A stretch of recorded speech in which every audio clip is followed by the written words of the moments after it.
ओम नमो भगवते वासुदेवाय।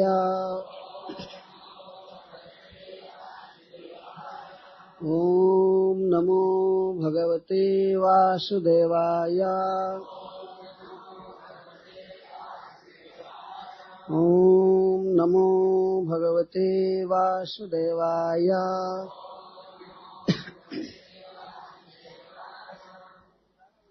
श्रीशुक उवाच नन्दस्त्वात्मज उत्पन्ने जाताह्लादो महामनः आहूय विप्रान् वेदज्ञान् स्नातः शुचिरलङ्कृतः वाचयित्वा स्वस्तेनाम् जातकर्मात्मजस्य वै कारयामास विधिवत् पितृदेवार्चनं तथा। एक एक श्लोक पढ़िए कुछ लोग। श्रील सुखदेव गोस्वामी ने कहा, नंदः नंद तो लेकिन आत्मजे उत्पन्ने आत्मज के उत्पन्न होने पर जाताह्लाद आनंद से भर गए, महामनः उनका मन विस्तृत हो गया, विस्तृत हो गया, प्रफुल्लित हो गया। आहूय बुलाकर, विप्रान ब्राह्मणों को, वेद ज्ञान वेद के ज्ञाता, स्नातः स्नान किए, शुचिः पवित्र हुए, अलंकृतः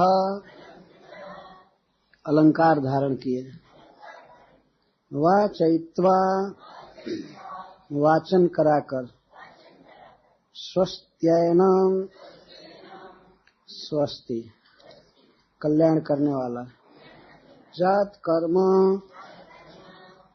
जात कर्म जन्म के समय किए जाने वाला वैदिक कर्म,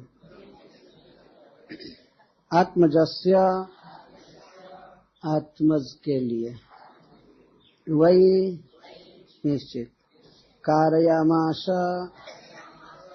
कराए, विधिवत विधि के अनुसार, वेद विधि के अनुसार, पितृदेवार्चना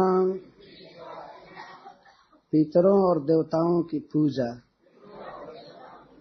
तथा भी।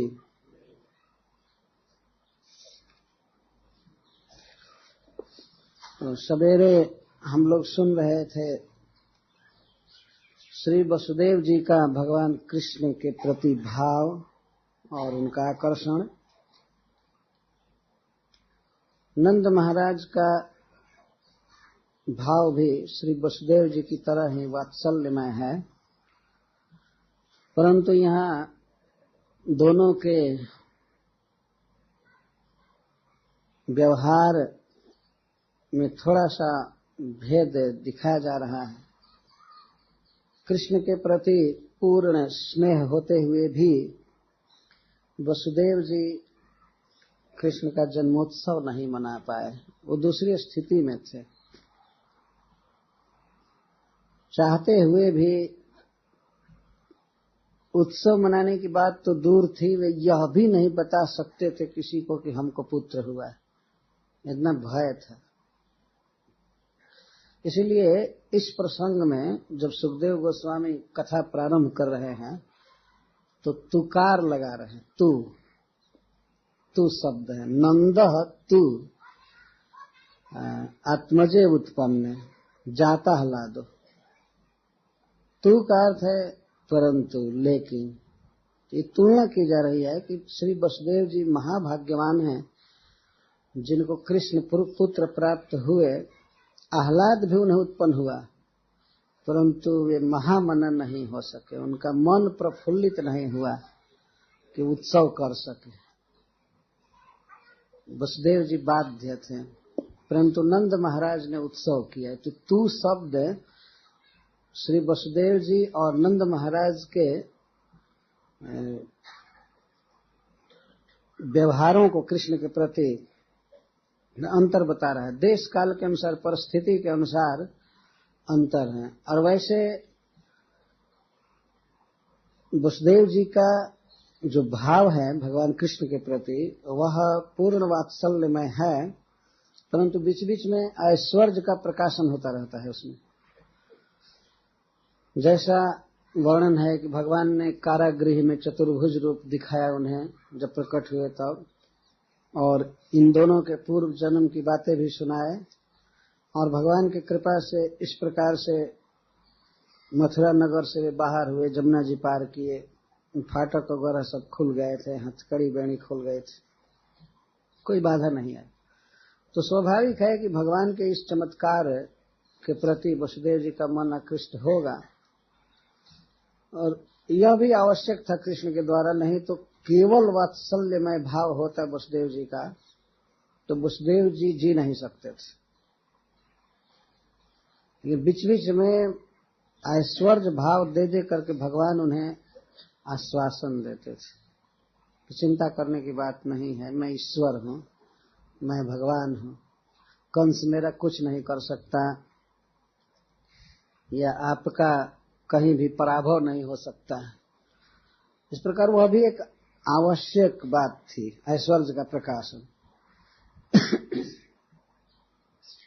और दूसरी बात यह है कि वसुदेव जी बहुत बड़ी विपत्ति में थे, कारागृह में बंद थे, उनके पुत्र मारे जा रहे थे, अपनी पत्नी उनके साथ कारागृह में थी, और अन्य पत्नियां अन्य संबंधियों के यहाँ भेज दी गई थी छिपा करके। तो वे कैसे उत्सव कर सकते थे? वसुदेव जी ने पुत्र का जन्मोत्सव नहीं किया, लेकिन नंद महाराज ने किया। सुखदेव गोस्वामी तू शब्द लगा करके यह बात कह रहे हैं। और यहाँ एक विशेष शब्द है आत्मजे उत्पन्न, आत्मज के उत्पन्न होने पर। आत्मज का अर्थ होता है जो जिसके देह से उत्पन्न होता है। आत्मा का अर्थ है देह, और मुख्य अर्थ है हृदय। हृदयात् जातः आत्मज, आत्मनः जातः आत्मज। जो किसी व्यक्ति से उत्पन्न हो, उससे आत्मा से उत्पन्न हो, देह से उत्पन्न हो, तो उसको आत्मज या देहज कहते हैं। तो वसुदेव जी नंद महाराज के यहाँ जब पुत्र हुआ, आत्मज हुआ, तो नंद महाराज को बहुत आह्लाद हुआ। एक प्रश्न उठता है कि सुखदेव गोस्वामी को तो ये मालूम है कि कृष्ण नंद महाराज के आत्मज नहीं है, वो तो आए हैं मथुरा से, ये क्यों आत्मज कह रहे हैं? कुछ लोग ऐसा कहते हैं कि भाव था नंद महाराज का। नंद महाराज को क्या पता था कि उनका बच्चा मथुरा से आया है, उनको क्या पता था? इसलिए जब उत्पन्न हुआ तो नंद महाराज को भाव हुआ कि मेरा आत्मज हुआ है। तो नंद महाराज के भाव के अनुसार श्री सुखदेव गोस्वामी बोल रहे हैं, नहीं तो ऐसी बात नहीं। श्री सुखदेव गोस्वामी नंद महाराज के भाव के अनुसार बोल रहे हैं, लेकिन सुखदेव गोस्वामी का भी कुछ भाव है ना, वे अपना भाव छोड़ करके नहीं बोल सकते हैं। वे देख रहे हैं कि कृष्ण वास्तव में नंद महाराज के पुत्र हैं, आत्मज। तू शब्द भिन्नता बता रहा है। वसुदेव जी ने सोचा कि उनका पुत्र गोकुल में पहुंचा दिया गया, ठीक है, लेकिन नंद महाराज ने जो उत्सव किया अपने आत्मज के उत्पन्न होने पर किया, यह भाव है। तो तू शब्द लगा हुआ है, तुकार कहते हैं संस्कृत में इसको। कोई भी अक्षर होता है या शब्द, उसको दे करके उसमें कार शब्द लगाते हैं। जैसे ल शब्द है तो ल कार, या क शब्द क कार, ऐसे तू कार, ये तू कार शब्द। कुछ कहते हैं कि ये पद पूरण के लिए प्रयोग किया गया है, न कि बहुत भारी डिफरेंस भेद दिखाने के लिए। लेकिन संस्कृत ग्रामर के अनुसार तो ऐसे नंद आत्मज उत्पन्न ऐसे भी हो जाएगा, कोई बाधा नहीं पड़ेगी। नंद आत्मज उत्पन्न, नंद स्वात्मज उत्पन्न। तो कुछ लोगों की ये दलील है जो ये नहीं स्वीकार करते हैं कि श्री कृष्ण गोकुल में भी जन्म लिए थे। इसको स्वीकार नहीं करने वाले लोग कहते हैं, तर्क देते हैं, जैसे सुखदेव गोस्वामी बोले, एक बार बोले हैं 4थे अध्याय में कि उपगोही आत्मजा में व रुदत्या दीन दीनवत, देवकी अपने आत्मजा को गोद में लेकर और दीन से भी दीन बनकर रो रही थी।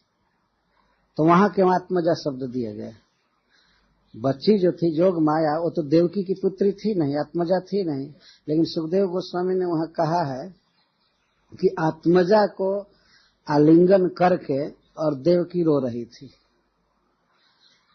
तो जैसे देवकी की वह बेटी नहीं थी, लेकिन देवकी मानती थी उसको अपनी बेटी और जानती थी कि जसोदा से उत्पन्न हुई है, वह उसकी आत्मजा नहीं है। तो इसी प्रकार नंद महाराज बिना जाने ये समझ रहे थे कि वो उनका पुत्र है। तो सुखदेव गोस्वामी देवकी के लिए उस जोग माया के प्रति आत्मजा शब्द का प्रयोग कर रहे हैं, तो क्या कृष्ण के लिए नंद महाराज के प्रति आत्मज शब्द का प्रयोग नहीं कर सकते हैं? वे इस तरह का तर्क देते हैं। लेकिन सुखदेव गोस्वामी एक जगह और बोलते हैं, अदृश्यतानुजा विष्णु सायुधाष्ट महाभुज। जब जोग माया दुर्गा जी आकाश में चली गई तो सुखदेव गोस्वामी कहते हैं विष्णु की अनुजा 8 भुजाओं में दिखाई पड़ी। विष्णु की छोटी बहन 8 भुजाओं में दिखाई पड़ी। अदृश्यत अनुजा विष्णु। तो इसके द्वारा यह प्रमाणित है और अन्य शास्त्रों से कि वास्तव में मां जशोदा ने 2 संतान उत्पन्न किया था। पहले वह भगवान कृष्ण को जन्म दी थी और बाद में योग माया ने जन्म लिया था। तत्काल ही जुड़वा संतान थे। जुगल संतान उत्पन्न होने पर भी एक बच्चा पहले जन्म लेता है, उसके बाद दूसरा बच्चा जन्म लेता है। तो भगवान के बाद यह जन्म ली थी। तो श्री वसुदेव जी जब अपने पुत्र को ले गए गोकुल, तो वे नहीं देखे कि यशोदा को कोई और संतान हुई है, वो केवल बच्ची देखे। लेकिन वास्तव में भगवान प्रकट हो गए थे और वसुदेव जी के जो कृष्ण थे वे जाकर नंद महाराज के आत्मज में विलीन हो गए। भगवान तो एक ही हैं, अपने को अनंत रूप में प्रकट करते हैं। और जब ब्रज से जाना हुआ मथुरा, तो जो मथुरा से आए थे वही निकल कर गए। वृंदावन वाले कृष्ण वृंदावन में रहते हैं। वृंदावनम परित्यज्य पादमेकम न गच्छति। लेकिन ध्यान रखना चाहिए कि मथुरा बिहारी या वृंदावन बिहारी में कोई भेद नहीं है, एक ही व्यक्ति। लीला भेद है और वस्त्र भेद है, अस्त्र भेद है, परिकर भेद है, लेकिन कृष्ण भेद नहीं है। ऐसा नहीं कह सकते 2 कृष्ण हो गए, ऐसा बिल्कुल नहीं है।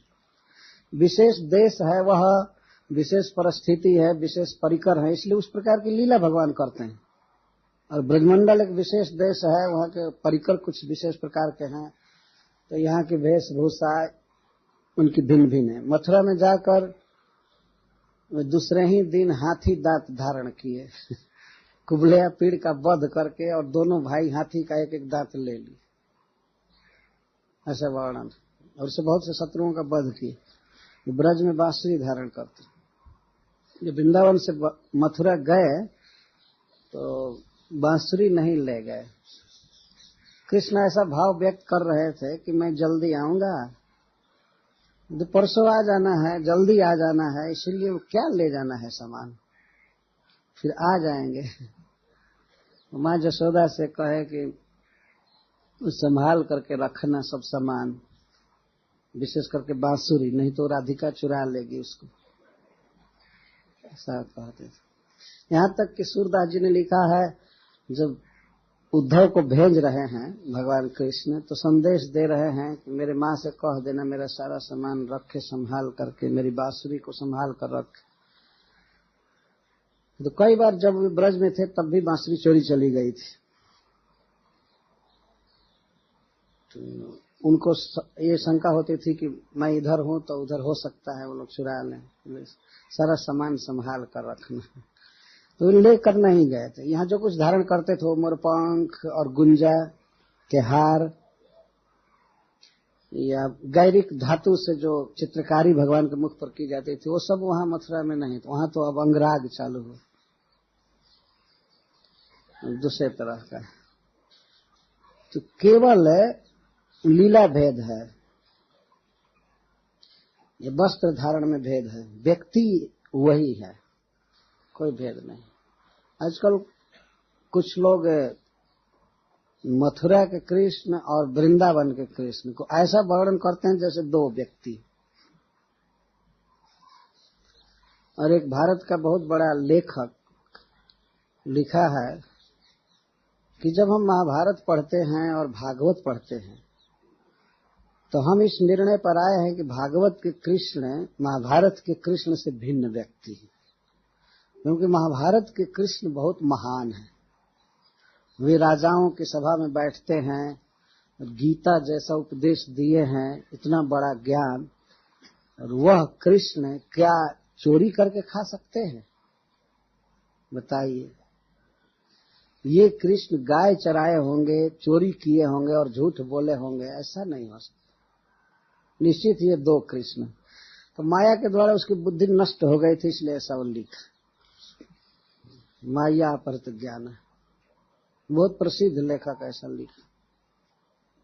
तो भगवान की लीलाएं इस तरह समझ में नहीं आती हैं, परंतु वैष्णव हो करके और अपने को सांप्रदायिक वैष्णव कह करके भी जो व्यक्ति द्वारका बिहारी, मथुरा बिहारी और वृंदावन बिहारी में भेद करे, तो इसका अर्थ है कि उसने कुछ समझा नहीं, कुछ भावुकता के कारण ऐसी बातें वो कहता रहा। कोई भेद नहीं, लेकिन परिकर भेद है, परिकरों में भाव भेद है, लीला भेद है। तो यहाँ पर वसुदेव जी और नंद महाराज के भावों को प्रकाशित किया गया है। बिल्कुल प्रारंभ में दसम स्कंध के वात्सल्य भाव ही अभिव्यक्त हुआ है अधिक, और इस भाव ने इतना आकृष्ट किया है सारे जगत को, इतना आकृष्ट किया है कि इस पर लाखों करोड़ों कविताएं लिखी गई होंगी आज तक।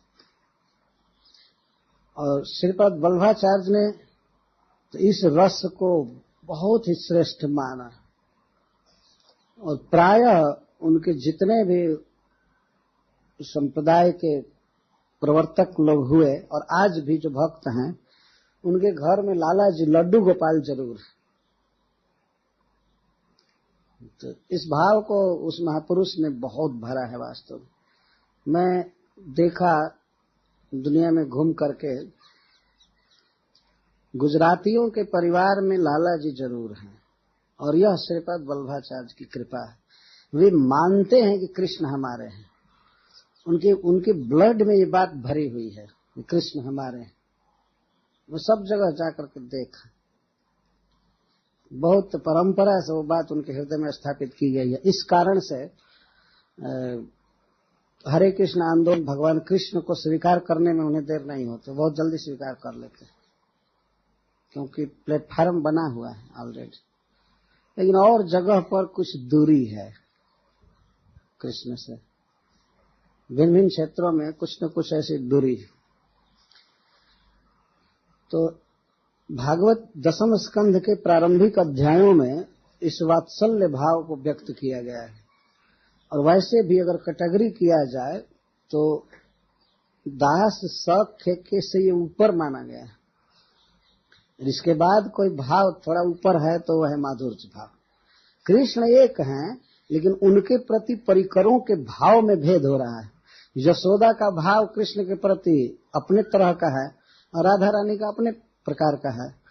लेकिन क्या यह कहा जा सकता है कि राधा रानी के भाव से यशोदा का भाव कम है? नहीं, राधा रानी का भाव दूसरे प्रकार का है, कि हमारे प्रियतम हैं, हमारे प्राणनाथ हैं, उस तरह का भाव है। और जसोदा का है कि हमारा प्राण गोपाल है, हमारा लाला है, अबोध है, इसको भोजन का भी ठीक से ज्ञान नहीं है, देश काल का ज्ञान नहीं है, इसलिए इसकी रक्षा करनी है, इसको ढंग से रखना है जिससे ये स्वस्थ रहे। रात दिन कृष्ण के चिंतन में रहती, चिंतन में ही नहीं साधिकार सेवा में रहती, सेवा में रात दिन लगी रहती है। कृष्ण एक हैं, उनके प्रति भिन्न भिन्न भक्तों के भिन्न भिन्न भाव होते हैं।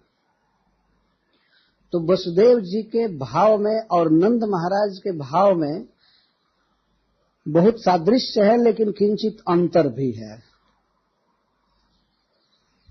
थोड़ा सा अंतर है। आपने सवेरे सुना था कि वे भगवान के द्वारा प्रेरित हुए, लेकिन जब गोद में उठे कृष्ण को तो सुखदेव गोस्वामी कहते हैं सुतम समादाय ससूति का गृह, पुत्र को गोद में लेकर के चले। तो श्रील सुखदेव गोस्वामी यहाँ बोल रहे हैं, वास्तव में नंद महाराज के महान भाग्य का वर्णन कर रहे हैं। नंदस्त्वात्मज उत्पन्ने जाता लादो महामना। नंद महाराज को पुत्र क्या हुआ, ऐसा लगा कि पुत्र के रूप में मूर्तिमान आनंद उनके घर में जन्म ले लिया। जात आह्लाद, नख से सिख तक नंद महाराज का शरीर और मन प्राण सब आनंद में भर गया। स्वयं ही नंद है वे। नंद का अर्थ भी आनंद ही होता है। नंदयति जगत इति नंद, जो संपूर्ण जगत को नंदित करे, उसमें आ उपसर्ग लगा हुआ है। आनंद या नंद दोनों एक ही चीज।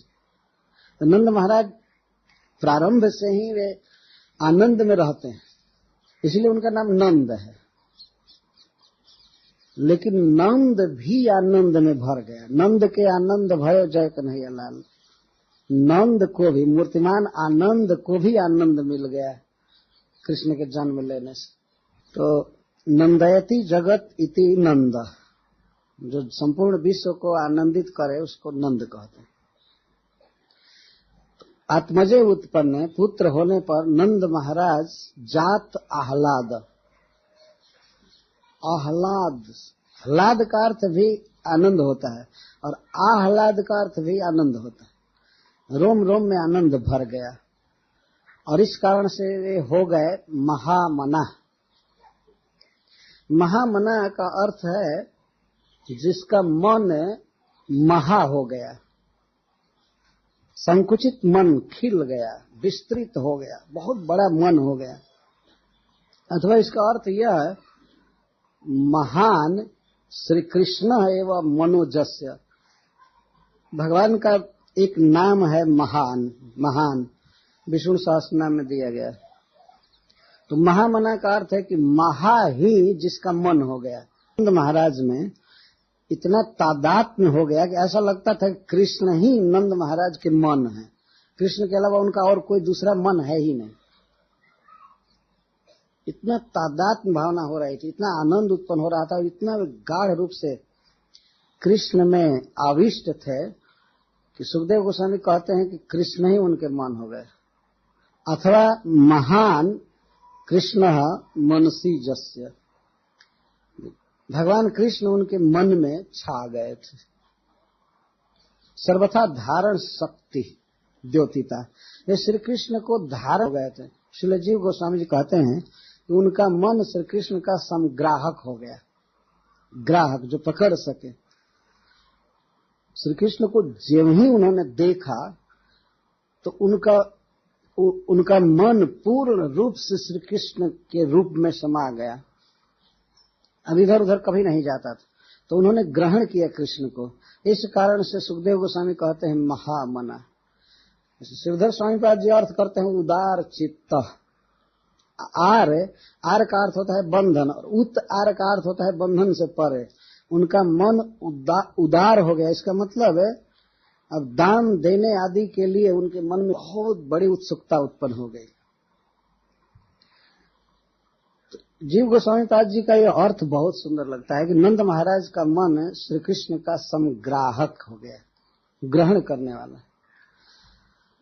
इस संसार में हमारा चित्त सांसारिक विषयों को ग्रहण कर रहा है, स्वाभाविक जितना सांसारिक विषय में हमारा मन जाता है उतना भगवान को नहीं पकड़ता है। भगवान को पकड़ने के लिए मन किसी किसी का चलता भी है तो मन अपना अनुभव बताता है, नहीं पकड़ में आने पर बताता है कि भगवान निराकार है। कुछ पकड़ में ही नहीं आया तो कहेगा क्या? निराकार के अलावा कोई गति नहीं रहेगी।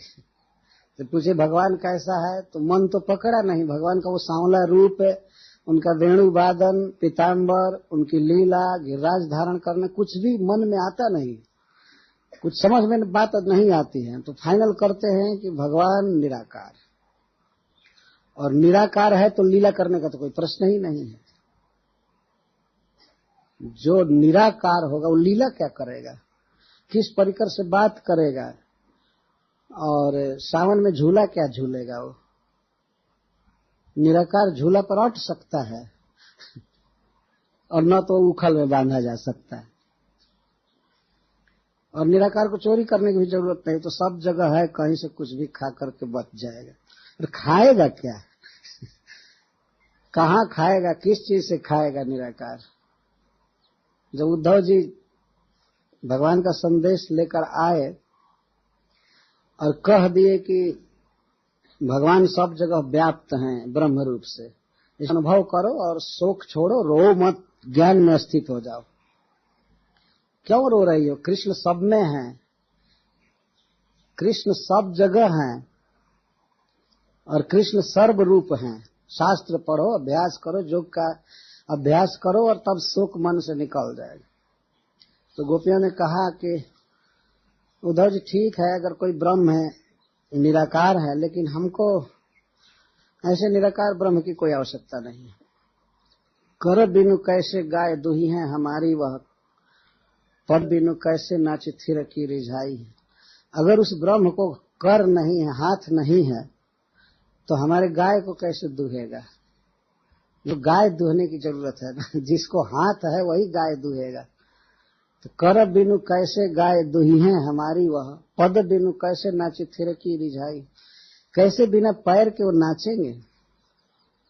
हम लोगों के साथ रास लीला में उनको नाचना है, तो आपका निराकार ब्रह्म बिना टांग वाला है तो नाचेगा कैसे? बिना पैर का है। कहे रत्नाकर बदन बिनु कैसे चाखी, माखन बजाई बिनु गोधन गवाई। जब आपके ब्रह्म को मुख नहीं है तो हमारे द्वारा दिया गया माखन कैसे खाएगा, और कैसे वेणु बजाएगा, और कैसे गौओं को बुलाएगा?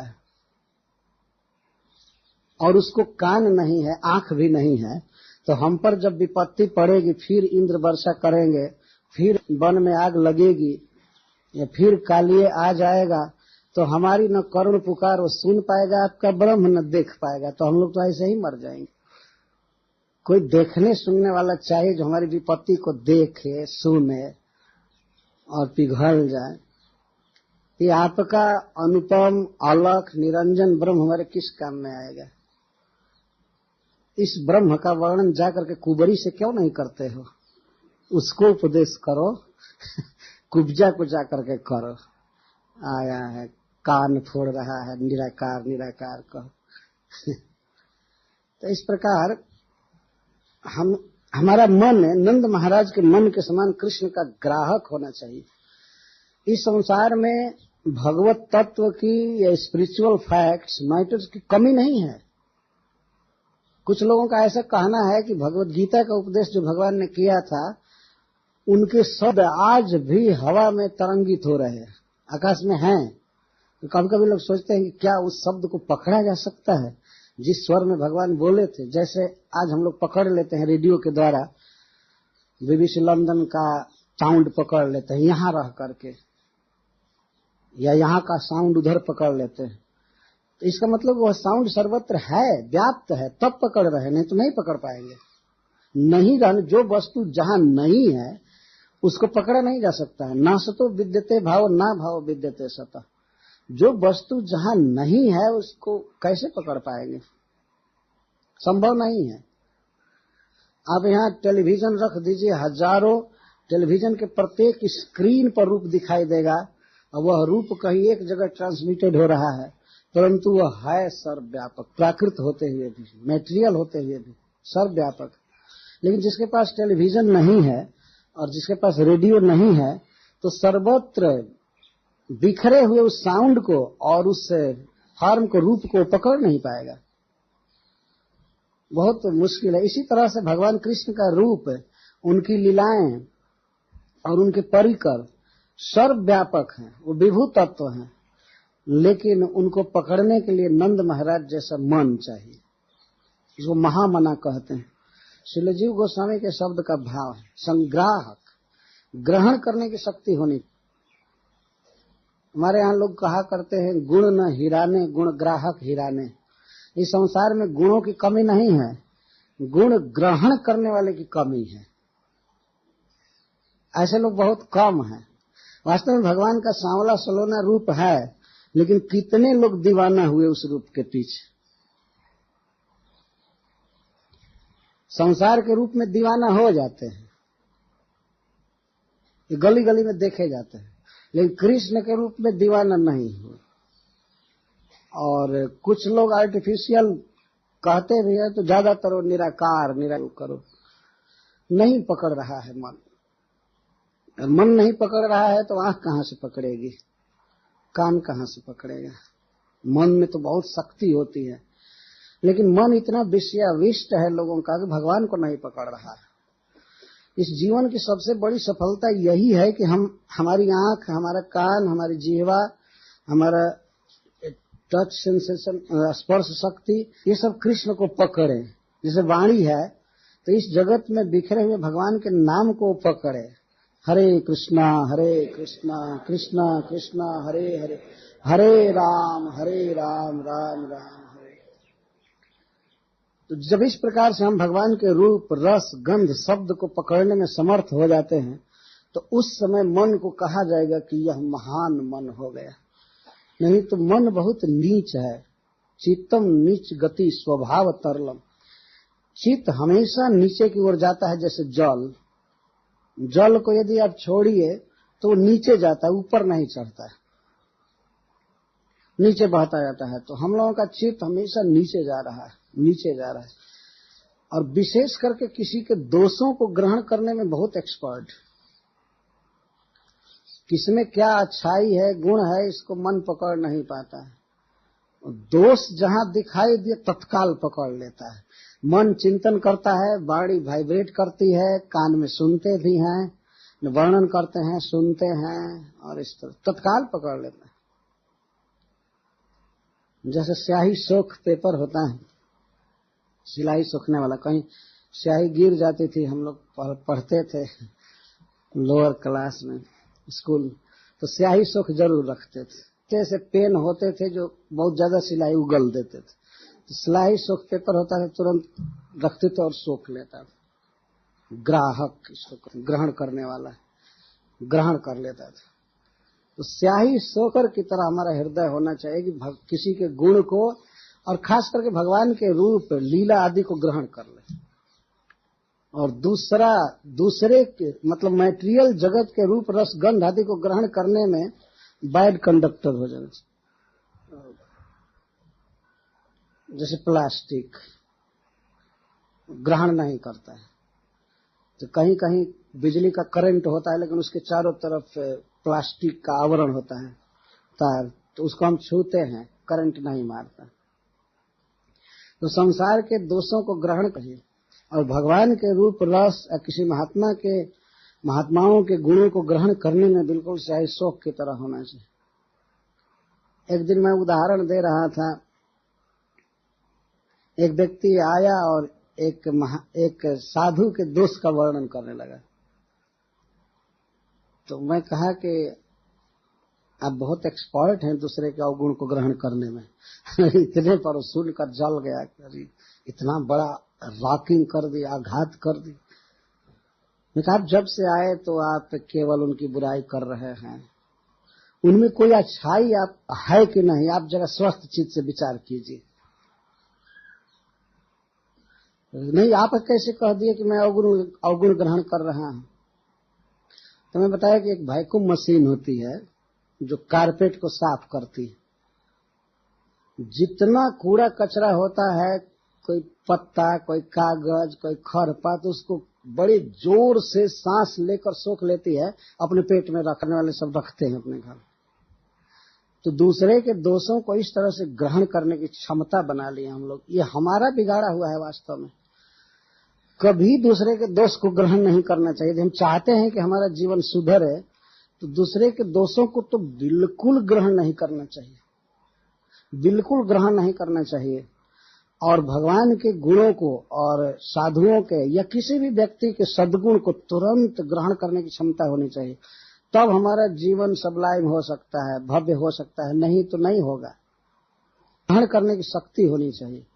तो नंद बाबा का जो मन था वो सिर्फ अर्थ हो गया।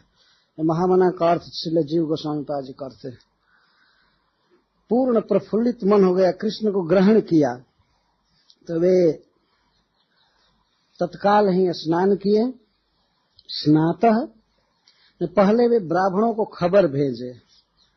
पुत्र का जन्म सुनते ही अपने कुछ सेवकों को गांव में भेजे कि जाओ और दैवज्ञ अथवा वेदज्ञ ब्राह्मणों को बुला लाओ। वे जोहना नहीं था, खोजना नहीं था कि वो कौन ब्राह्मण है। वो सब पहले वेद में पारंगत विद्वान ब्राह्मण थे, ज्योतिष शास्त्र के भी बड़े बड़े विद्वान। तो उनको तत्काल बुलाया गया खबर दे करके, बच्चे का जात कर्म करने के लिए। जात कर्म का अर्थ होता है बच्चा जब उत्पन्न होता है तो उस समय कुछ वैदिक क्रियाएं की जाती हैं बच्चे के भविष्य में उन्नति के लिए, दीर्घ जीवन के लिए, और वो ज्ञानी विद्वान बन सके, कोई इसके जीवन में बाधा न आवे। इस ममता के आवेश में नंद महाराज बुला रहे हैं ब्राह्मणों को, जो किसी जीव के भूत भविष्य को जानते हैं, देखते हैं कि पहले क्या था, बाद में क्या होगा, और उसमें कुछ क्रियाएं की जाती हैं, उससे उसका मंगल होता है। तो नंद महा के लिए, और इसके बाद स्नान किए। स्नान किए और स्नान के बाद सुखदेव गोस्वामी कहते हैं सूची बने। स्नान करना अलग चीज है और सूची बनना अलग चीज है। सूची का अर्थ है कि स्नान के बाद वो कुछ जप किए, तिलक धारण किए। वो तिलक धारण करने से देह शुचि होता है। केवल जल में नहा लेने से वो केवल स्नान भर होता है, लेकिन पवित्र नहीं होता है। भागवत में लिखा गया है कि कलयुग में लोग केवल पानी से स्नान करेंगे, केवल जल से स्नान करेंगे। तो सुखदेव गोस्वामी को ये पता नहीं था क्या कि लोग साबुन से भी नहाएंगे।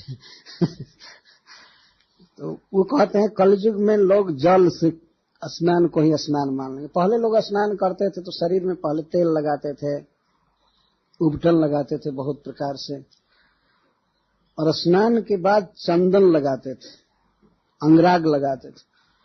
स्नान करते भी थे तो वे मंत्र से भी स्नान करते थे। ऐसा नहीं केवल चुपचाप पानी डाला और चला आया। स्नान करते समय मंत्र बोलना चाहिए, हरे कृष्णा कृष्णा कृष्णा हरे हरे, हरे राम राम राम। हमने देखा है गांवों में, अपने इस देश में आज जो व्यक्ति भक्त नहीं भी है वो भी और समय तो भगवान का नाम हो सकता है न लेता हो, लेकिन स्नान करते समय जरूर सीताराम हरे जय भोले शंकर ये सब कहता है। स्नान करते समय हम लोग देखा है। नाम बोलने से शरीर और मन की शुद्धि होगी। जल क्या करेगा? हाँ, जल यदि तीर्थ का है तो वो पवित्र करता है, लेकिन और जल केवल साफ करता है, स्वच्छ करता है, पवित्र नहीं करता है। तो स्नातः शुचि, नंद महाराज सूची बने, मतलब तिलक धारण किए और जप किए कुछ मंत्र, और अलंकृत, इसके बाद अलंकृत हुए। ऐसा नियम है कि बच्चे के जन्म के अवसर पर अलंकार धारण करना चाहिए, वो अभी एक मंगल है।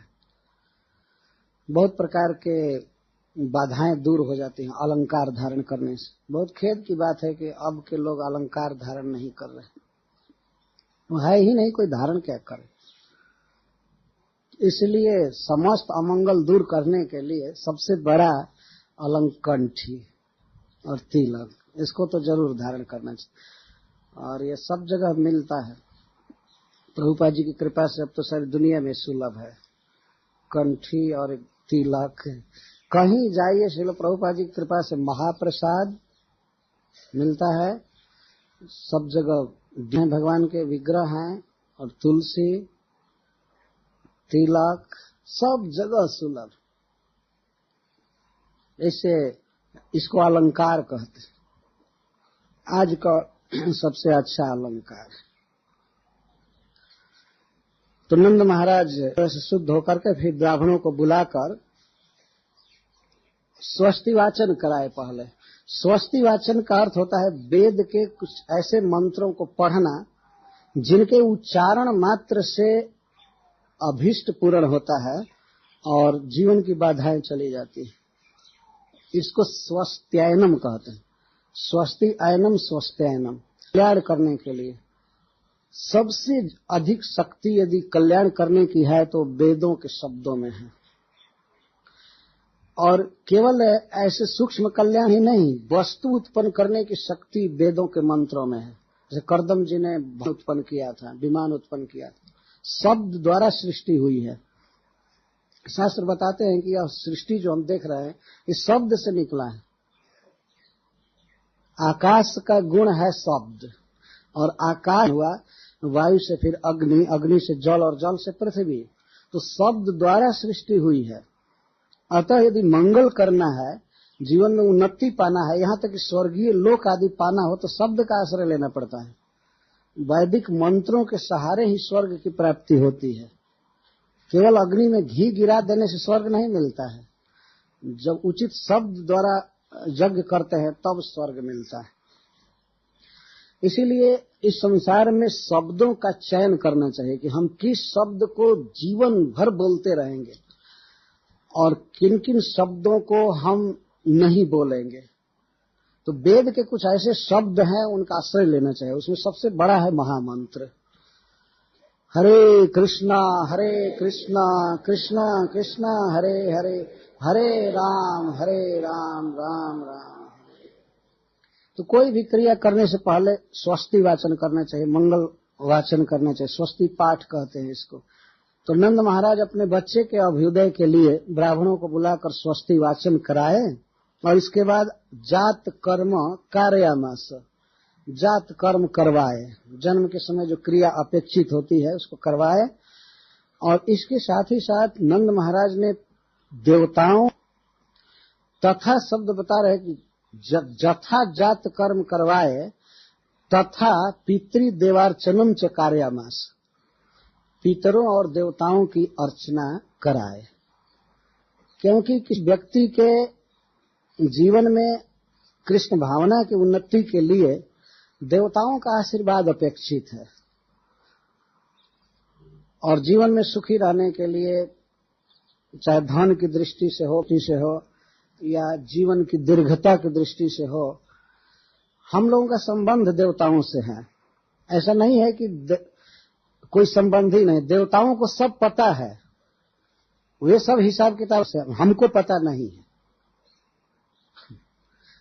अन्य जीवों को पता नहीं रहता। संबंध है, और भगवान के द्वारा दी हुई जीवन की आवश्यकताओं को विविध जीवों को देते रहते हैं।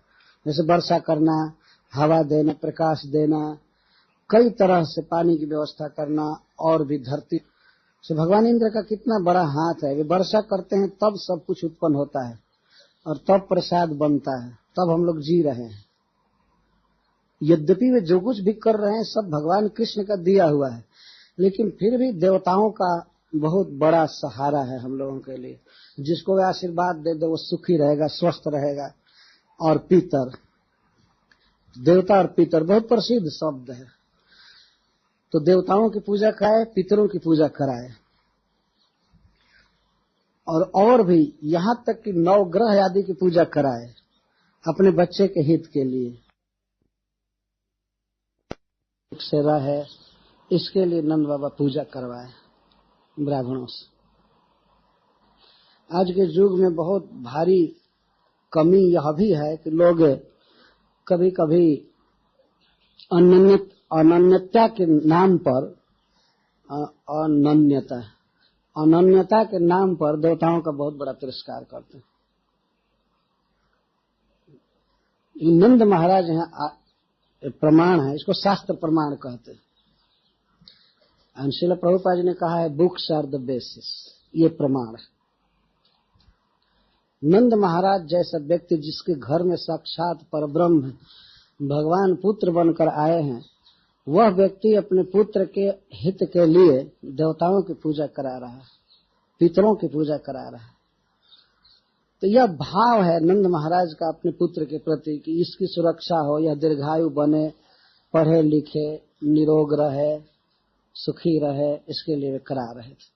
नंद महाराज के हृदय में जो कृष्ण प्रीति है, सुखदेव गोस्वामी उसको हम लोगों के सामने खोल रहे हैं सीखने के लिए। कृष्ण से इस तरह प्रेम करना चाहिए। कृष्ण की रक्षा का भाव है नंद महाराज। और विधिवत कराए, विधिवत का अर्थ है जो शास्त्रों में विधि दी गई है उस विधि के अनुसार कराए, ऐसा नहीं कि अपनी इच्छा के अनुसार। कुछ लोग तो कहते जथा शक्ति तथा भक्ति, और ये कह करके अपनी शक्ति को अपने अनुसार रखते हैं। उनकी जितनी शक्ति है उतना इस्तेमाल करते नहीं है। आप किसी से पूछिए आप कितना माला जप करते हैं, तो हम एक माला कर लेते हैं, नहीं बढ़ाना चाहिए, तो जथा शक्ति तथा भक्ति। और काम करने की आपकी बहुत विशाल शक्ति है और नाम जब बढ़ाने की शक्ति खत्म हो गई, जथा शक्ति तथा भक्ति, उसका मतलब यह है कि जितनी ताकत है उतनी भक्ति करनी चाहिए। मनुष्य शरीर में भगवान ने बहुत शक्ति दिया है वास्तव में। क्या 16 माला जप करने की भी शक्ति हमें नहीं है? अब हम क्या भगवान को प्राप्त करेंगे? उपनिषद में कहा गया है नायमात्मा बलहीन न लभ्य। जो बलहीन है, शक्तिहीन है, वो भगवान को नहीं पा सकता है। अथवा इसका अर्थ है जो बलराम जी से हीन है वो कृष्ण को नहीं पा सकता है। जो कुछ भी हो, हेन निताई बिने भाई राधा कृष्ण पाईते नहीं, बल का वह भी अर्थ है। लेकिन बल का एक यह भी अर्थ है कि जब हमारे वाणी में, शरीर में, मन में 16 माला भी करने की ताकत नहीं है, तो क्या हम आशा करेंगे भगवान को पाने का? इस तरह से अपने भीतर बल रखना चाहिए। तो शास्त्र के अनुसार नंद महाराज ने पूजन किया। ये नहीं कह दिया कि नहीं हमारी इतनी शक्ति है इसलिए इतनी ही पूजा, पंडित जी पार कर दीजिए, ऐसे पार कर दीजिए, थोड़ा सा घी गिरा करके कुछ जैसे तैसे। विधिवत जो विधि शास्त्र में लिखी गई उसके अनुसार किए। ध्यान रखना चाहिए। भगवान ने गीता में कहा है ये शास्त्र विधि मुत्सृज्य वर्तते काम कारतः, यह शास्त्र विधि मुत्सृज्य वर्तते काम कारतः, न स को छोड़ करके मनमाना आचरण करता है वह कभी सिद्धि नहीं पाएगा, न सुख पाएगा, न परम गति पाएगा। ये परम गति सिद्धि देने वाला ही बोल रहा है, अब क्या कहाँ भागेंगे? जो शास्त्र बनाया है, जो कर्म फल देता है, वही कह रहा है कुछ नहीं मिलेगा। 3 बार न न न, एक बार न कह करके वो कह सकते थे कि वो सिद्धि या परम गति या सुख नहीं पा सकता, ये भी कहने का ढंग होता है। लेकिन तीनों बार भगवान न लगा रहे हैं कि कदाचित नहीं पा सकता है शास्त्र विधि छोड़ करके, क्योंकि शास्त्र जो है वो भगवान का आदेश है। शास्त्र भगवान का आदेश। तो नंद महाराज विधिवत कराए, तो एक प्रश्न उठता है कि इनको विधि मालूम होगी? और वास्तव में नंद बाबा को मालूम थी, वे कहते थे कि यह काम कीजिए, यह काम कीजिए। वैसे पंडित भी जितने थे सब पारंगत थे, पारदर्शी विद्वान थे वेदों के, इसलिए उनको कहने की आवश्यकता नहीं पड़ी। और नंद बाबा केयर रखते थे कि विधि पूर्वक होना चाहिए सब कुछ। विधि पूर्वक पूजा हुई, जात कर्म हुआ, देवताओं की पूजा हुई, पितरों की पूजा हुई और नवग्रह की पूजा हुई। देवता में भगवान विष्णु, गणपति जी, भगवान शिव, सूर्य इत्यादि शामिल हैं, ये समझना चाहिए। और ये करा करके जब बच्चे का जात कर्म कराए, उसके बाद उन्होंने ब्राह्मणों को 2 लाख गौएं दान दिया। धेनु नाम नीते प्रादात विप्रेभ्य समलंकृत। 2 लाख कैसी गौएं थी? समलंकृत थी, प्रत्येक गाय को रेशमी वस्त्र पहनाया गया था। ऐसे उनको धोती के रूप में या पैंट के रूप में नहीं पहनाया गया था, लेकिन ओढ़ाया गया था। तो आदमी तो बहुत कटिंग और टेलरिंग द्वारा पहनते हैं, बहुत काट काट कर। गौओं को इस तरह नहीं पहनाया जा सकता, क्योंकि उनको कोई आदमी पहनाएगा तब वो पहनेंगी, अपने से तो पहन नहीं सकती। फिर भी उनके ऊपर ओढ़ाया जाता है, विशेष करके जाड़े में। तो रेशमी वस्त्र और जिन पर सोने की जरी की गई थी, ऐसे वस्त्र गौओं को ओढ़ाए जा रहे थे, जो आजकल के रानी को भी दुर्लभ है। ऐसा वस्त्र कोई नहीं पहन सकते। जैसे नंद बाबा गौओं को पहनाए दान देने के लिए। और दूसरा श्रृंगार उनका समलंकार ये था, समलंकृते का अर्थ है सम्यक अलंकृते। पैर में चांदी के जूते थे गौओं के, और सींग में सोने मढ़े गए थे, और गले में सोने की मालाएं लटकाई गई थी, उसमें घंटियां लगी हुई थी। इस तरह उनका श्रृंगार हुआ था। इस तरह श्रृंगार करके और तब 2 लाख गौएं ब्राह्मणों को दी गई थी। तो जगह जगह गौएं रहती थी। वो संकल्प किया कि यहाँ की गौएं इस ब्राह्मण को भेज दो, यहाँ की गौएं इस ब्राह्मण को, यहाँ की गौओं को इस ब्राह्मण। एक जगह ला करके गौदान नहीं किया गया था। आजकल तो हमने गौदान देखा है प्रयागराज में, किसी बाछी को, गाय को खड़ा कर लेते हैं गंगा जी के तट पर, संगम पर, और ठंडा में वो गाय मरती रहती है, और 1.25 रुपए में भी गोदान हो जाता है। हजारों गोदान एक गाय से होता रहता है, और वो भी गाय कहीं जाती नहीं, ज्यों की त्यों रहती है। गायों के प्रति लोगों की श्रद्धा है, लोग गोदान करना चाहते हैं। तो आजकल के लोग ऐसे गोदान कराने, गाय दान करो लेकिन हम गाय नहीं लेंगे, पैसा दो।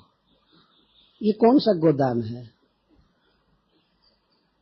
हमने देखा था एक बार, एक आदमी एक व्यक्ति को गाय खरीद कर देना चाहता था, तो कहा नहीं, हमको गाय नहीं चाहिए, पैसा दो।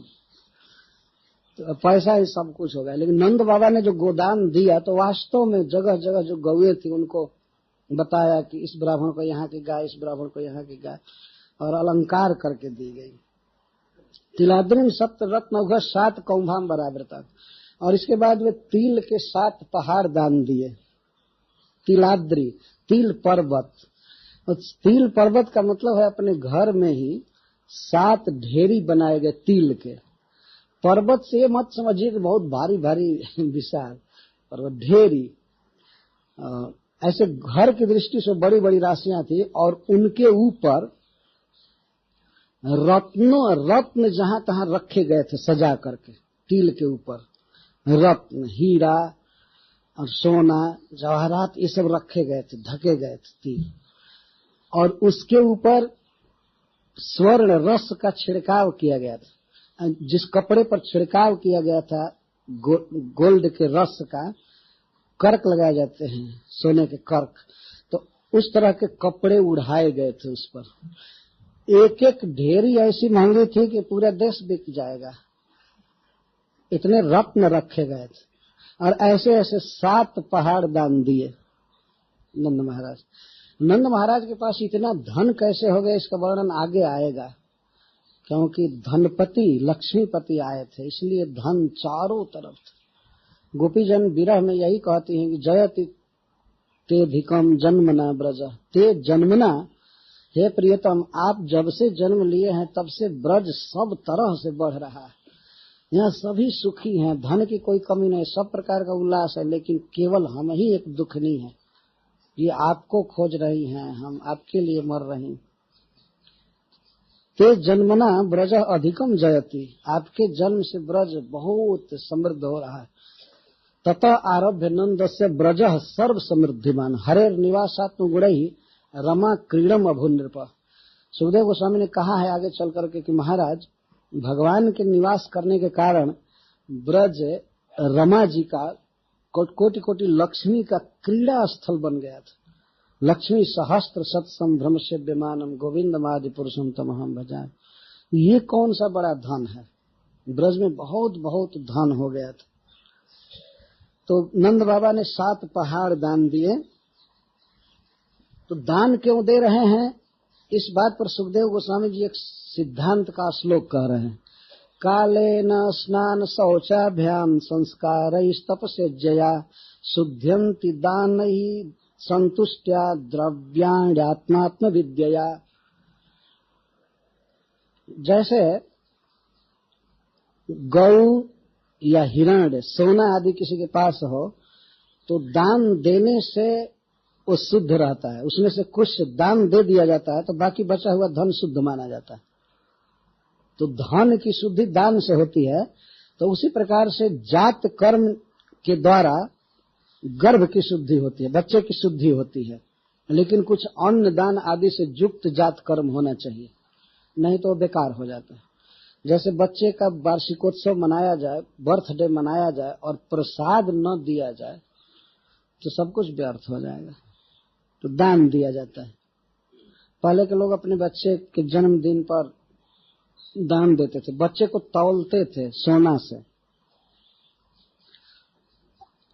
टुकड़े टुकड़े सोना के तौलते थे और फिर दान कर देते थे योग्य स्थान पर। और जो गरीब होते थे वे चांदी से तौलते थे, उससे भी हीन होते थे तो वे अन्न से तौलते थे। गेहूं एक तरफ रखा, एक तरफ बच्चे को रखा, उतना दान देते। ये दान की प्रक्रिया थी। और जो दान दिए जाते थे तो अलग, इसको तुला दान कहते हैं, तो तौल करके दान देना। तो दान देना चाहिए जात कर्म के अवसर पर, इससे बच्चे का मंगल होता है और बच्चे शुद्ध माने जाते हैं, उनका संस्कार होता है इस तरह से। तो अवसर पाकर सुखदेव गोस्वामी बताते हैं कि किस चीज की शुद्धि किस तरह से होती है। काले न स्नान शौचाभ्याम, कुछ वस्तुएं ऐसी हैं जिनकी शुद्धि काल के द्वारा हो जाती है, अपने आप समय बीतता है और शुद्ध हो जाती है। जैसे भूमि, कहीं भूमि में पंक है, कीचड़ है या गंदा हो गया है भूमि, तो कुछ समय बीतने के बाद अपने आप शुद्ध हो जाती है। जैसे जल की शुद्धि भी होती है, वर्षा के दिन में जल गंदा हो जाता है लेकिन शरद काल आने के बाद अपने आप शुद्ध हो जाता है, कोई बाहर से प्रयास नहीं करना पड़ता। तो कालेन द्रव्याणि शुद्ध्यन्ति, कुछ द्रव्य ऐसे हैं जो काल से अपने आप शुद्ध हो जाते हैं। एक टीकाकार ने कहा जैसे काल के द्वारा कौन कौन शुद्ध हो जाते हैं, भूमि, जल, और उसमें उन्होंने एक उदाहरण दिया स्त्रियां 4 दिन के बाद अपने आप शुद्ध हो जाती है, ये उदाहरण दे रहे हैं। काल बीतते ही शुद्ध हो जाते।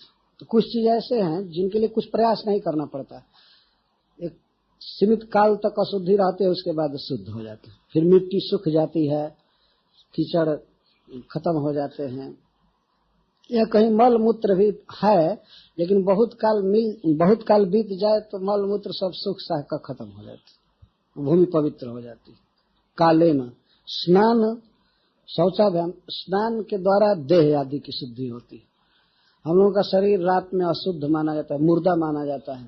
अब देखिए सोने पर आंख में कीचड़ आ जाता है, दांत गंदा हो जाता है, कई तरह की गंदगी होती है, लेकिन जब स्नान करते हैं तो शरीर शुद्ध हो जाता है, फिर भगवान के मंदिर में प्रवेश का अधिकार मिलता। तो स्नान के द्वारा देह आदि की शुद्धि होती है।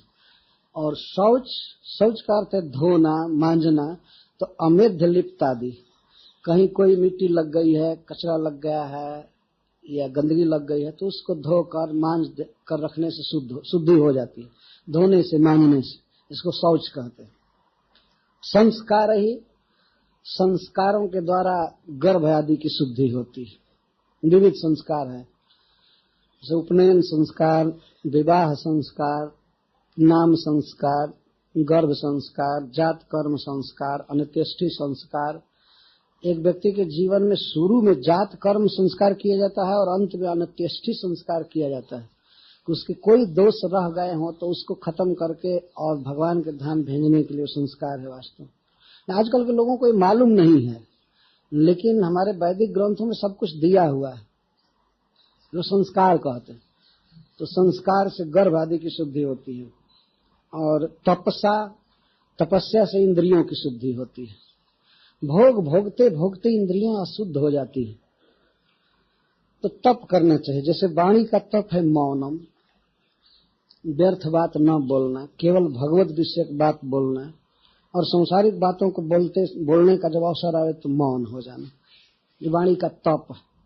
नहीं तो बहुत बहुत बातें बोलते बोलते जीवा अशुद्ध हो जाती है, खाते खाते रसनेन्द्रिय अशुद्ध हो जाती है, संसार को देखते देखते आंखों में वासना छा जाती है, ये मलिन हो जाती है, संसार के शब्द को सुनते सुनते कान की वृत्ति मलिन हो जाती है। तो इनको शुद्ध करने के लिए तपस्या चाहिए। तपस्या एक निगेटिव और पॉजिटिव है। पॉजिटिव तपस्या यह है कि हमेशा भगवान की बात सुने, और निगेटिव तपस्या यह है कि न सुने, इसको वैराग्य कहते हैं। और पॉजिटिव जो है उसको अभ्यास कहते हैं। अभ्यास है न तो कौन्तेय वैराग्येण च गृह्यते, अभ्यास और वैराग्य दोनों चाहिए, इसको तप कहते हैं। तप से इंद्रिय आदि की शुद्धि होती है। और इज्जया पूजा के द्वारा ब्राह्मण आदि की शुद्धि होती है। ब्राह्मण को चाहिए कि वो हमेशा पूजा में लगा रहे, भगवान के क्रिया योग में, कुछ सेवा पूजा में रहता है तो उसकी शुद्धि रहती है। यदि ब्राह्मण पूजा आदि में न रहे, यज्ञ आदि कराने में न रहे तो अशुद्ध हो जाता है, तो उसकी शुद्धि होती है। और दान के द्वारा धन की शुद्धि होती है। जो अपने पास धन है उसमें से अगर दान दिया जाता है भगवान की सेवा में, ब्राह्मणों की सेवा में, या दिन दुखी प्राणियों को जब दिया जाता है तो बाकी धन पवित्र माना जाता है, उसको खा सकते हैं, उसको भोग सकते हैं। लेकिन जो व्यक्ति दान नहीं देता है उसका सारा धन मलवत माना गया है, वो खाने लायक भी नहीं होता है, भोगने लायक नहीं होता है। तो दान के द्वारा धन की शुद्धि होती है।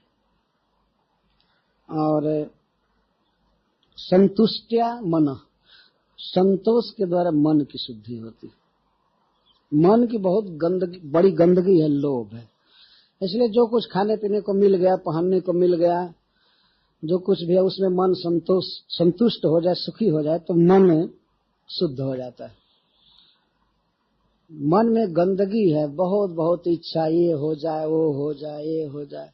आप कहीं गए और मान लीजिए आपको 100 रुपया मिला और आप सोचते रहे कि ये तो ठीक नहीं हुआ, कुछ और मिलना चाहिए था। तो ये मन बड़ा घातक शत्रु है, इसको संतोष से शुद्ध करना चाहिए। संतोष अमृत है। वास्तव में जिस व्यक्ति में संतोष है वह देवता है। संतोष बहुत बड़ा गुण है। हम पढ़ते हैं बॉम्बे में रिक्शा पर, कार पर लिखे रहते हैं साईं बाबा के वाक्य, श्रद्धा और सबूरी, सबूरी और श्रद्धा, मतलब संतोष और श्रद्धा बहुत जरूरी है। यदि हम संतुष्ट नहीं रहेंगे तो न भजन करेंगे न और कई तरह से सुखी रह सकते हैं। बिना संतुष्ट हुए आदमी भजन नहीं कर सकता, मन लगेगा नहीं, मन अनेक प्लान में रहेगा। तो संतोष के द्वारा मन की शुद्धि होती है। और आत्मविद्या, और आत्मा की शुद्धि होती है आत्मविद्या से, भक्ति से। हरे कृष्णा कृष्णा कृष्णा हरे हरे, हरे राम राम राम। मतलब आत्मा में, चित्त में जो संसार के भोगों की लालसा बस गई है, ये आत्मा अपने को देह मान रहा है, तो उसकी शुद्धि होगी आत्मविद्या से। आत्मविद्या का अर्थ है परमात्म विद्या, इसको भक्ति कहते हैं, ब्रह्म विद्या। और वो है ये श्रीमद् भागवत की कथा, ये आत्मविद्या। और भगवान नाम जप, भगवान का दर्शन करना, भक्तों का संग करना, इसको आत्मविद्या कहते हैं। आत्मविद्या से आत्मा की शुद्धि होती है। तो सुखदेव गोस्वामी एक ही श्लोक में बहुत बड़ी बात कह दिए कि यह ऐसे शुद्ध होता है, ऐसे शुद्ध होता है, ऐसे शुद्ध होता है, ऐसे शुद्ध होता है, तो शुद्ध करना चाहिए। और आगे वो कहते हैं कि नंद बाबा यह क्रिया करा रहे थे, कराकर पूरा किए तो उधर सौमंगल्य गिरो विप्रह, जितने ब्राह्मण थे वो सब सौमंगल्य गिरह बभू रीति से सबके मुख से सुमंगल वचन निकल रहे थे। जिधर भी ब्राह्मण थे वेदों के मंत्र पढ़ रहे थे, भगवान का कीर्तन कर रहे थे, हरे कृष्णा कृष्णा कृष्णा हरे हरे, हरे राम राम राम हरे। यह वास्तव में सबसे बड़ा सुमंगल गिरह वचन है। सौमंगल गिरो विप्रा, जितने ब्राह्मण थे सुमंगल वचन बोल रहे थे वेदों के। और सूत मागध बंदिना, सूत मागध और बंदी भी बड़े मंगलमय शब्द बोल रहे थे। ऐसा कहा गया है, सूता पौराणिका प्रोक्ता, मागधा वंश संस्का, बंदिना स्वमल प्रज्ञा प्रस्ताव सदृशोक्तया।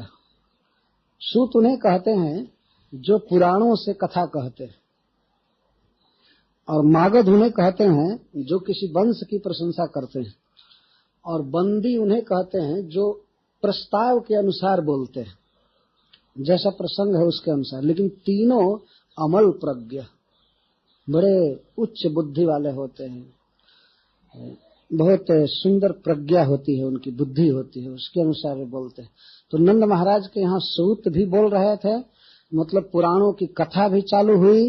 ये समझना चाहिए कि सभी काम एक ही साथ चालू नहीं हो गया, बारी बारी से हो रहा था। ऐसा नहीं कि इधर वो हल्ला हो रहा है, इधर कथा भी चल रही है, उधर वो हो रहा है, ये हो रहा है। सब लोग बैठते थे, कथा के समय कथा हो रही है, और वंश प्रशंसा नंद महाराज की हो रही है, जैसे उनके पिताजी का नाम पर्जन्य था, क्या था, तो इस तरह से वंश प्रशंसा हो रही। यह प्रस्ताव के अनुसार बच्चे की कीर्ति गाई जा रही थी, या भगवान का यश गाया जा रहा था सभा में, तो उसके अनुसार बंदीजन गा रहे थे। तो सभी अटेंड कर रहे थे। ऐसा नहीं कि उधर कथा बांचने वाले को लगा दिया और इधर अपने फोन पर बैठे। ऐसा नहीं। आजकल लोग ऐसे बुलाते हैं पंडितों को अपने घर में, कहते पंडित जी सत्यनारायण भगवान की कथा बांच दीजिए, और उनको सुनने की फुर्सत नहीं है। सुनने के लिए कुछ स्त्रियां भले रहती हैं हाथ जोड़े हुए, और कथा संस्कृत में चलती है। पंडित जी को एक दिन में कई जगह कथा कहनी होती है, पूर्णमासी को। ऐसे नंद महाराज के यहाँ नहीं हो रहा है। जो भी प्रोग्राम चल रहा है सब लोग अटेंड कर रहे हैं। तो सौमंगल गिरो विप्रा, विप्र जब सुमंगल वचन बोलते हैं तो केवल वही भर चल रहा है। और फिर मागध सूत बंदीजन गा रहे हैं, गायकाश्च जगु, और बड़े बड़े गायक थे, उनको बताया गया। फेस्टिवल के सब स्केड्यूल बनाए गए, इस समय ये गाएगा, इस समय ये गाएगा, इस समय ये गाएगा, इस समय ये बोलेगा, इस समय ये करेगा, विधिवत सब कुछ हुआ। और जगु नेदुर भेरियो दुंद भयो मुहर, बारंबार भेरियां बज रही थी, शहनाइयां बजने लगी, नगाड़े बज रहे थे। ब्रज समृष्ट संसिक्त द्वारा जिर गृहांतर, सारा ब्रज मतलब गांव साफ किया गया, समृष्ट झाड़ बुहार करके साफ किया गया था, चमचम चमक रहा था। और उस पर फिर पुष्प मतलब गुलाब जल आदि और चंदन जल का छिड़काव किया गया, साफ करके सब जगह, द्वार गृह अजीर अंतर गृहांतर, घर के बाहर, आंगन में, गली में, दीवार पर, भीतर बाहर सब जगह छिड़काव किया गया। सब जगह सुगंध निकल रही थी घर से, और शीतलता थी। यही दिन था, गर्मी का ही दिन था, नंदोत्सव। कृष्ण जन्माष्टमी के एक दिन बाद तो छिड़काव किया गया था, और जगह जगह तोरण सजाए गए थे। तोरण मतलब द्वार, द्वार पर विशेष श्रृंगार किए गए थे। 3 प्रकार के तोरण थे,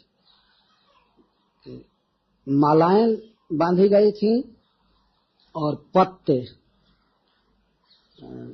और चैल, चैल का अर्थ होता है वस्त्र। बहुत सुंदर सुंदर वस्त्र द्वार पर सजाए गए थे, और फूलों की मालाएं तथा पत्ते, और बड़े सुंदर सुंदर शब्द लिखे गए थे, स्वागतम अथवा भगवान का नाम बहुत सुंदर सुंदर अक्षरों में लिखे गए थे। और जगह जगह बहुत बड़ी बड़ी पताकाएं लिखी गई थी। उन पताकाओं पर लिखा गया था जय, जय पताका, इस तरह से लिखा गया था जगह जगह। जो बड़ी पताका होती, जो बड़ा झंडा होता है उसको पताका कहते हैं। पताका का अर्थ होता है जो हवा में पतन करे, बहुत डोले जोर से, जैसे द्वारका में झंडा है बहुत बड़ा, ध्वजारोपण होता है, उसको पताका कहते हैं। उस पर कुछ भगवान के नाम लिखे रहते हैं। और छोटे छोटे ध्वज को ध्वज कहते हैं, झंडा कहते हैं। तो सब तरह के सजाए गए थे। और अब ब्रज का वर्णन करके अब सुखदेव गोस्वामी ब्रज में रहने वाली गौओं का वर्णन कर रहे हैं। तो गौओं को स्नान कराया गया था और स्नान करा करके उनको विविध गहनों से सजाया गया था, वस्त्रों से, और चित्रकारी की गई थी। गावो वृषा वत्स तर्ज, गौएं, बैल और छोटे छोटे बच्चे, बाछी और बाछा, सभी का हरिद्रा तैल रुषिता, सब में, सबके शरीर में सब जगह हल्दी लगाया गया। हल्दी का पल्प बना करके और उसमें तेल डालते हैं। तो तेल डालने से हल्दी में यह गुण आ जाता है कि हल्दी को यदि लगाया जाए तो बहुत दिन तक वो हल्दी छूटती नहीं, लगी रहती। तो गौओं पर बहुत दिन तक हल्दी लगी रहे, इसके लिए लगाया गया। रुषिता का अर्थ लिप्त, लगाया गया था। हमने देखा है गांवों में इस तरह का सौभाग्य केवल उस व्यक्ति को एक दो दिन के लिए मिलता है जो विवाह करता है। तो हल्दी लगाना कहते हैं, लगाते हैं ना हल्दी। हम लोगों के यहाँ गांवों में ये प्रचलन है, विवाह के पहले दूल्हा को हल्दी लगाते हैं। तो जो दूल्हा को किया जाता है वो तो वहां की गौओं को किया जा रहा है। हरिद्रा तैल रुषिता सब जगह बहुत सुंदर गौएं लग रही थी। और ये तो हल्दी, तेल युक्त हल्दी लगाया गया था। और विचित्र धातु बरह सरक वस्त्र कांचन मालिना, और विचित्र विचित्र प्रकार के धातु की चित्रकारी की गई थी, उनके शरीर पर लगाए गए थे। और इसके साथ ही साथ विविध बरह, मोरपंख लगाए गए थे, उनके सिंह में बांधे गए थे कृष्ण जैसे मोरपंख, और जगह जगह सजाया गया था। और गले में भी बरह और सोने की मालाएं बांधी गई थी गले में। आजकल तो आदमी को भी ये हार नहीं मिलता लगाने का सोने का, लेकिन गौओं के गर्दन में सोने के हार लगाए गए थे, उनके पूंछ में भी सजाए गए थे जहां तहां सब। इस तरह इसको उत्सव कहते हैं। ऐसा नहीं कि उत्सव चल रहा है उधर गौएं घास बिना तड़प रही, बहुत भारी फेस्टिवल चल रहा है। फेस्टिवल चल रहा है और गाय को पानी भी नहीं पिलाया गया। कहीं कहीं देखते हैं किसी किसी घर में उत्सव चल रहा है, नाच गान हो रहा है, और पता लगा गाय को 12 बजे तक पानी नहीं मिला। ये क्या उत्सव? गौओं को इस तरह से सजाया गया था। तो फिर उनके भोजन का तो वर्णन ही नहीं है, मतलब कहना ही नहीं है, और सब खा पी करके स्वस्थ थे। अब गोपों का वर्णन कर रहे हैं। ब्रज का, गौओं का वर्णन करने के बाद गोपों का। महारह वस्त्राभरण कंचुकी उश्लेष भूषिता गोपा समाज युराजन नानोपायन पाणय। गोप लोग जब ही सुने कि नंद बाबा को पुत्र हुआ है तो वे सब तत्काल स्नान किए और अपने घरों में अपने को सजाने लगे।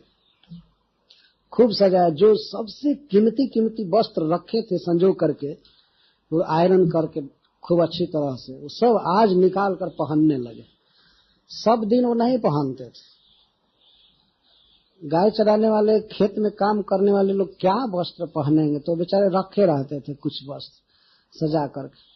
तो निकाले और वस्त्र पहनने लगे। पूरा पूरा जो अलंकार रखे थे वे पहने। महाअरह वस्त्र, महामूल्यवान वस्त्र, महामूल्यवान आभरण, मतलब गहना, और कंचुक, कंचुक का जैकेट, ये कुर्ता जो कुछ कहिए वो पहन रहे थे। और उश्लीष, उश्लीष का अर्थ है पगड़ी, खूब सुंदर सुंदर पगड़ी बांधे। और अलंकार, आभरण से सब अलंकार हो गया। कंकड़ पहने होंगे, ये गले में हार पहने होंगे, कुंडल या नूपुर, जो भी धारण करना था किए। और अपने घर में जो बहुमूल्य रत्न रखे हुए थे बक्से में, वे नंद महाराज को भेंट देने के लिए लेकर चले। सब समाययु सम्यक आययु, बहुत अच्छी तरह से आए, मतलब भेंट की सामग्री लेकर आए, बड़े प्रेम से आए। नानो पायन पाणय, अनेक प्रकार के उपायन, भेंट की सामग्रियां उनके पानी में, हाथ में थी। जो आ रहे थे हाथ में बहुत बड़ा उपहार लेकर आ रहे थे। रत्न मुद्रा लेकर के आ रहे थे, पानी में लेकर आ रहे थे। इसका मतलब ये नहीं समझना चाहिए कि केवल हाथ में जितना आटा है, बहुत बड़ा बड़ा टोकरी लेकर आ रहे थे, कोई झोला टांगे हुए आ रहे थे, और नारियल लेकर आ रहे थे अपने साथ। आज भी परंपरा है भगवान कृष्ण के जन्म पर नारियल ले जाकर देने की। हमने बॉम्बे में देखा था, गणपति जी के मंदिर में भी नारियल बहुत चढ़ता है। नारियल को श्रीफल कहते हैं, ये लक्ष्मी जी का फल है, इसलिए प्रिय है। नारिकेल कहते हैं इसको संस्कृत में, हिंदी में नारियल कहते हैं। तो वो लोग लेकर के आ रहे थे। यह वर्णन करके अब गोपियों का वर्णन करते हैं सुखदेव गोस्वामी। बहुत सिस्टमेटिक ढंग से सबको पेश कर रहे हैं उत्सव में। गोपियों का वर्णन करते हैं। गोप्यश्चा कर्ण मुदितास जसोदाया सुतोद्भवम। गोपियों ने जब सुना कि माँ यशोदा को, रानी जी को पुत्र हुआ है, तो उन्हें बहुत बड़ा सुख मिला, बहुत बड़ा आनंद छा गया मन में। तो आत्मानं भूषयांश चक्रु, वे तत्काल ही स्नान करके और अपने को सजाने लगी। यहाँ सुखदेव गोस्वामी विशेष बात कह रहे हैं, आत्मानं भूषयांश चक्रु, अपने को सजाने लगी। पुरुषों के लिए ऐसा नहीं कहे, पुरुष तो तत्काल धारण किए चल दिए, लेकिन स्त्रियों के श्रृंगार में देर लगती है कई तरह का श्रृंगार करना होता है उनको। तो अब उसके लिए सुखदेव गोस्वामी कहते भूषयान चक्रु, अपने को भूषित करने लगी। जितने प्रकार के गहने थे सब लगाने लगी। स्त्रियां अपने बहुत अंगों में गहना धारण करती है, पुरुष इतना गहना धारण नहीं करते। भगवान धारण करते हैं, भगवान तो अपने 10 अंगुलियों में 10 अंगूठी धारण करते हैं हाथ में, ऐसा वर्णन किया गया। और वे कौस्तुभ मणि धारण करते हैं, कान में कुंडल रहता है, सिर पर मुकुट रहता है सोने का, पैर में नूपुर, कमर में करधनी और कंकड़, केयूर सब धारण करते हैं वे। इससे भगवान की शोभा नहीं बढ़ती है, बल्कि उन आभूषणों की शोभा बढ़ती है। ये बहुत सुंदर है। लेकिन स्त्रियों के गहने बहुत प्रकार के होते हैं, इसलिए आत्मानं भूषयान चक्रु, वो चलने का वर्णन न करके सुखदेव गोस्वामी कहते हैं कि अपने को सजाने लगी नंद भवन में आने के लिए। आत्मानं भूषयान चक्रु किस किस चीज से? वस्त्रा कल्पांजनादि भी। ध्यान रखना चाहिए कि भागवत का शब्द बोलने वाले सुखदेव गोस्वामी श्री गोपियों का ध्यान कर रहे हैं। जैसे वात्सल्य भाव से भरी हुई गोपियां किस तरह अपने को सजा रही हैं, वस्त्र पहन रही हैं, बहुत दिव्य वस्त्र और आकल्प, आकल्प का अर्थ होता है आभूषण, और अंजन आदि भी, अंजन आदि भी, आदि से जितना भी हो सकता है सब लेना चाहिए। और सुखदेव गोस्वामी श्री गोपियों का ध्यान कर रहे हैं, किस तरह से वे गहना पहन रही हैं, हंसली पहन रही हैं, चूड़ी धारण कर रही है, या नूपुर पहन रही हैं, अंजन लगा रही हैं, और आदि भी, और भी बहुत प्रकार से नंद भवन में आने के लिए। अब सुखदेव गोस्वामी स्पेशली गोपियों के मुख का ध्यान करते हुए कहते हैं, नव कुंकुम किंजल का मुख पंकज भूतयः। श्री गोपी जनों का मुख इतना सुंदर है, इतना सुंदर है।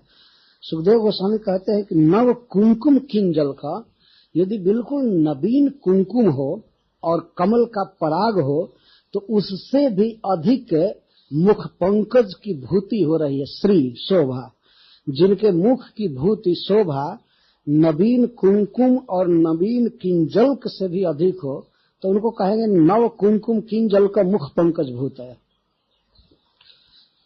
एक विचारणीय बात है कि एक विरक्त चूड़ामणि व्यक्ति सुखदेव गोस्वामी और महाराज परीक्षित बैठे हैं, जो 2-3 दिन के बाद अब शरीर त्यागने वाले हैं। उनके सामने स्त्रियों के मुख का वर्णन किया जा रहा है और करने वाला है विरक्त शिरोमणि। इसके द्वारा सिद्ध होता है कि गोपियां बिल्कुल दिव्य हैं, अपराकृत हैं, भगवान की शक्तियां हैं, कभी प्राकृत बुद्धि नहीं करनी चाहिए। तो सुखदेव गोस्वामी क्यों गोपियों के मुख का ध्यान करेंगे?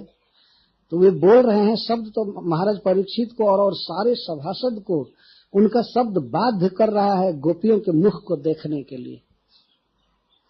ऐसी मुख छवि है कि नव कुंकुम और नव किंजल की शोभा को परास्त कर रही। अरे उपलक्षण है, जब इस प्रकार से उनका मुख सुंदर है तो सारा शरीर ही परम सुंदर है और वे अपने को सजा रही थी। अथवा श्रीपद श्रीधर स्वामी जी इसका अर्थ करते हैं कि मुख तो अपने आप ही परम सुंदर है गोपियों का, लेकिन उस पर जब उन्होंने नव कुंकुम और किंजल धारण किया तो और सुंदर लगने लगा। एक अर्थ यह है, परंतु हमारे आचार्यों ने इसका अर्थ किया है कि नव कुंकुम और किंजल से, कमल के पराग से भी, जो पीला पीला पराग होता है उससे भी अधिक सुंदर मुखश्री है गोपियों की। तो बलभीष त्वरितम जगमुह, वे बहुत से उपहार की वस्तुएं ली, वस्त्र, सोने के रुपए, मुद्राएं और बहुत प्रकार की भेंट की सामग्रियां लेकर के और गीत गाती हुई चली नंद भवन। झुंड की झुंड गोपियां जा रही हैं गीत गाते हुए और सुखदेव गोस्वामी चलते समय गोपियों का ध्यान कर रहे हैं। पृथु श्रवण्यस चलत कुचा, यद्यपि उनके नितंब बड़े बड़े थे फिर भी वे बहुत जल्दी जल्दी जा रही थी और उनके पयोधर हिल रहे थे, उनके स्तन हिल रहे थे। ये है ध्यान। बहुत श्रद्धा के साथ सुखदेव गोस्वामी श्री गोपियों का वर्णन कर रहे हैं। पृथु श्रवण्यस चलत कुचा, और श्रीलजीव गोस्वामी कहते हैं कि भक्ति भाव के कारण पुनः गोपियों का वर्णन कर रहे हैं। 4 श्लोक में गोपियों का वर्णन किए। गोप्यः सुमृष्टमणिकुण्डल निष्ककण्ठ्यः चित्राम्बरः पथिशिखा चितमाल्यवर्षः नन्दालयं सबलया व्रजतीर्विरेजुः व्यालोल कुंडल पयोधरहार शोभा।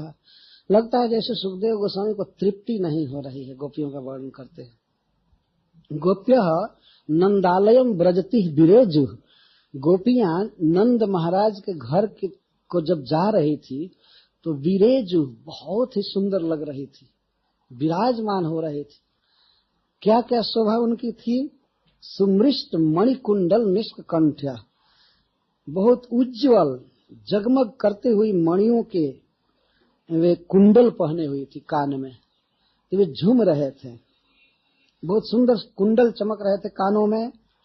और निष्ककण्ठ्या, उनके कंठ में हंसली थी, कंठाभरण एक प्रकार का गहना है वो चमक रहा था।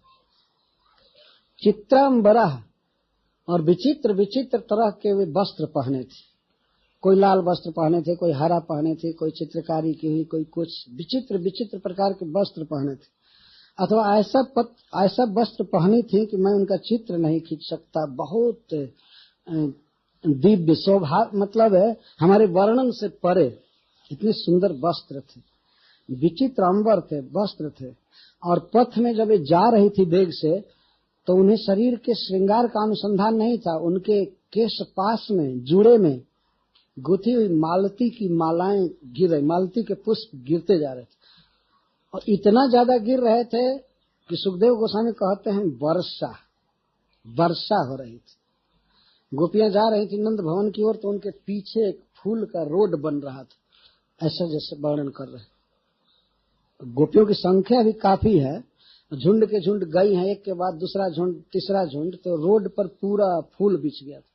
मालती के पुष्प शिखा च्युत माल्य वर्षा, पुष्प वर्षा जैसे हो रहा था, वो बढ़ रही थी। ये है छवि उनके नंद भवन में जाने की। तो सबलया ब्रजती विरेजु, और उनके हाथों में चूड़ियां थी, कंकड़ थे, जाते समय बहुत ही सुंदर लग रही थी। और 3 चीजें उनके पास बहुत चंचल थी, कुंडल, पयोधर और हार, और इसे वो बहुत सुंदर लग रहे थे। गोपियों के कुंडल हिल रहे थे, क्योंकि जोर से जा रही थी, जल्दी जल्दी जल्दी जल्दी पग बढ़ा रही थी, तो इसलिए कुंडल हिल रहे थे और उनके स्तन हिल रहे थे और हार हिल रहे थे, जो सोने के हार वगैरह पहनी थी वे हिल रहे थे और फूलों की वर्षा होती जाती थी। सुखदेव गोस्वामी गोपियों के नंद भवन में जाने की छवि का जो चित्रण किए हैं, जुग जुग तक भक्तों के हृदय में ये टिका रहेगा, अजर अमर रहेगा। इतनी है एक श्लोक में, लेकिन बहुत ही सुंदर हुआ है। इसको कहते हैं ध्यान, चिंतन, लीला का। तो वहां जा करके देखी बच्चे को, तो सबके मुख से आशीर्वाद निकलने लगा। वो हाथ में अक्षत रखी थी, हल्दी, दही, और बच्चे के ऊपर हल्का सा छिड़कते हुए कहती हैं, बच्चे के देह पर अक्षत नहीं डाल रही हैं, लेकिन इसको प्रोक्षण कहते हैं। कोई पानी से लेकर के छिड़कने लगी मंगल के लिए। ता आशीष प्रयुंजाना चिरम पाही इति बालके, बालक पर छिड़कने लगी और कहती है चिरम पाही, आशीष प्रयुंजाना, आशीर्वाद देने लगी कि बेटा तुम जुग जुग तक इस ब्रज का पालन करो। मतलब भावना है हृदय में कि तुम इस ब्रज के राजा बनो। इस आशीर्वाद में सब कुछ हो गया। तो ब्रज के राजा बनो और चिरम पाही, चिर काल तक, दीर्घ काल तक तुम इस ब्रज का पालन करो। मतलब तुम जियो, दीर्घजीवी बनो और राजा बनो, तो फिर धनी बनो, ये कहने की आवश्यकता ही नहीं रह गई। मतलब भगवान तुमको धन दें, भगवान तुमको लंबी आयु दें, तुम राजा रहो। जैसे नंद महाराज हम लोगों के राजा हैं, ऐसे तुम राजा बनो और इस ब्रज का पालन करते रहो। तो अपने आप तुम्हारा पालन उसमें सम्मिलित हो ही गया। तो तुम चिरंजीवी रहो, जुग जुग जियो बेटा, और तुम इस ब्रज के राजा बनकर हम सबका पालन करो। ये आशीर्वाद दे रही है। और बालक पर हरिद्रा चूर्ण तैला भी सिंचंतो जनमुज, बालक पर कुछ बहुत कोमल चीज हल्का सा छिड़क रही थी, आशीर्वाद दे रही थी। और फिर आपस में गोपियां एक दूसरे पर हल्दी और चूर्ण तैलाद भी, चूर्ण चूना को कहते हैं। जब हल्दी गाढ़ बनाई जाती है और उसमें यदि आप थोड़ा सा चूना नाम मात्र का मिला दीजिए तो लाल हो जाती है हल्दी, और ऊपर से तेल डाल दिया जाए तो लगा हुआ दाग बहुत दिनों तक लगा रहता है, छूटता नहीं है। तो गोपियां एक दूसरे पर डाल रही हैं। यद्यपि गोपों की तरह उद्यम नहीं कर रही हैं, वो लोग तो बहुत उद्यम किए। तो किसी के ऊपर घड़ा के घड़ा घी गिरा देते थे और दूध, दही ऐसे, और माखन का लोंडा ले लेकर के फेंकते थे। आगे वर्णन आएगा। उसको दधिकादो कहते हैं। दधी का करदम मच जाता है, दधी और हल्दी का। हम लोगों ने दधिकादो देखा है खूब चित्र ढंग से गोरखपुर में। जब भाई जी हनुमान प्रसाद पोद्दार जी वहां रहते थे तो राधाष्टमी मनाई जाती थी और कृष्ण जन्माष्टमी दधिकादो महोत्सव होता था। सब लोग रंग जाते थे। हम लोग वहां के बाद जब जाते थे अपने गांव तो ट्रेन में, बस में लोग देखते थे ये क्या हो रहा है इन लोगों का, ये होली नहीं है, कुछ नहीं है, और ये कैसे पहने हुए जा रहा है। बहुत विचित्र लगता था। तो ये गोप लोगों का वर्णन बाद में आएगा। पहले गोपियां भी एक दूसरे पर छिड़कने लगी और गा क्या रही थी, अजन्म, अजन्मा भगवान के गुण को गा रही थी बच्चे के हित के लिए। क्योंकि किसी की वर्षगांठ हो, जन्मदिन हो, तो बच्चे का सबसे बड़ा मंगल यह है कि भगवान का कीर्तन गाया जाए, भगवान की कथा कही जाए, इसी से उसका मंगल होता है। तो गोपियां भगवान का गीत गाने लगी। अजनम उज्जगु, उच्च स्वर से गा रही थी। और स्त्रियों को भगवान ने ऐसा सुंदर कंठ दिया है कि वे अगर झुंड के झुंड गाने लगे तो उसमें बाजा की कोई जरूरत नहीं पड़ती है और बहुत सुंदर लगता है। गांव में गीत गाती हैं स्त्रियां विवाह के अवसर पर, चाहे जैसे तैसे, तो उसमें बहुत हारमोनियम, सारंगी आदि की जरूरत नहीं होती, वैसे गाती हैं और उनका गला बहुत ही सुंदर लगता है। तो उच्च स्वर से गा रही थी भगवान के गुण बच्चे के हित के लिए। और जब एक गान कर रही थी तो और जगह बहुत से बाजे बज रहे थे। अवाद्यंत विचित्राणि वादित्राणि महोत्सवे उस महा उत्सव में विचित्र बाजे बज रहे थे, विचित्राणी। सुखदेव गोस्वामी अब यहाँ पर यह वर्णन करते हैं विचित्र शब्द, तो इसका अर्थ है कि जितने प्रकार के म्यूजिकल इंस्ट्रूमेंट्स हैं, जितने प्रकार के बाजे हैं, सब बज रहे थे। तो ऐसा नहीं समझना चाहिए कि सब अलग गा रहे थे। हरे कृष्ण जय धन्यवाद, थैंक यू। तो इस प्रकार से जितने बाजे थे सब बज रहे थे और सब एक ताल में मिला करके बाजे बज रहे थे। बांसुरी, शंख, शहनाई, नगाड़ा, सितार, बीड़ा, बेड़ू, जो भी थे सब एक साथ बज रहे थे, एक स्वर में, और बहुत ही सुंदर लग रहा था। यहाँ सुखदेव गोस्वामी का तो अवाद्यंत विचित्राणी वाद्यानी महोत्सव, उस महा उत्सव में विचित्र बाजे बज रहे थे। इतने प्रकार के बाजे कैसे हो गए? इस बरसात के दिन में वैसे ही बाजा ढीला हो जाते हैं मृदंग ढीला हो जाता है, ये हो जाता, कैसे बजने लगे? तो कहते अपने आप देवता आ करके बाजा बजा रहे थे, गोप का रूप धारण करके भगवान इंद्र मृदंग बजा रहे थे। वे लोग सोचे कि हमारे बाजे किस दिन काम आएंगे, इसलिए सब गोप बन करके आकर के बजा रहे थे। क्यों? क्योंकि कृष्णे विश्वेश्वरी नंदे नंदस्य ब्रजमागते, नंद के ब्रज में कौन आया है? कृष्ण आए हैं। तीन विशेषता दे रहे हैं सुखदेव गोस्वामी। कृष्ण आए हैं नंद बाबा के ब्रज में, कृष्ण का अर्थ है परमानंद घन, और विश्वेश्वर आए हैं, विश्व के ईश्वर। तो देवताओं ने सोचा कि हमारे स्वामी आए हैं, हमारे प्रभु आए हैं, इसलिए सब बाजा लेकर के आ गए थे। बाजा ही लेकर के नहीं आए थे देवता, स्वर्ग लोक में उनके पास जो भी धन है सब उपहार लेकर के आए थे देने के लिए नंद बाबा को। छिप करके सब रह रहे थे। और अनंत श्री कृष्ण के रूप, गुण, ऐश्वर्य, माधुर्य का कोई अंत नहीं है, कोई सीमा नहीं है, इसलिए सब प्रकार के बाजे बज रहे थे, सारा सुख था। अब गोपों का वर्णन कर रहे हैं। गोपा परस्परम हृष्टा दधि क्षीर घृतांबुभि आसीचंतो बिलिंपंतो नवनीतश्च चिक्षिप हो। जितने गोप थे उस महोत्सव में जब बाजा बज रहा था, इतना खुश हुए कि सब नाचने लगे और गाने लगे। और उस नाच गान में वे लोग तो लाए ही थे अपने अपने घर से दूध, दही, घी बहुत भरा हुआ था, और नंद महाराज ने तो एक अलग से जुटाया था, तो राजा थे ही, बहुत बड़ा सामान जुटाए थे। और गोप लोग ले करके आए थे क्या क्या? दधी, क्षीर, दूध, घृत और अम्बु, शुद्ध जल लोग लाए थे। तो एक दूसरे पर लगे उड़ेलने। वहां कोई संख्या लिमिट नहीं थी, कितना घी है, कितना दूध है, कितना मधु है, कितना क्या है, सब एक दूसरे पर फेंकने लगे। कोई ऐसे गा रहा है, तब तक कोई दूसरा व्यक्ति आकर के हर हर हर हर वो घड़ा का दूध गिरा रहा, कोई उसके शरीर पर दही डाल रहा है, कोई घी डाल रहा है, तो सबके ऊपर सब डाल रहे थे। और कोई कोई इतना जबरदस्ती कर देते, कहीं दही जम गया है, कहीं घी जम गया है, तो उस पर ला करके उसको पटकना चाहता है, खींच ला रहा है, और किसी का पैर स्खलित हो रहा है, रोको रोको तो हर बार पकड़ता हूँ। इतना कीचड़ मच गया, इसको दधी कादो कहते हैं।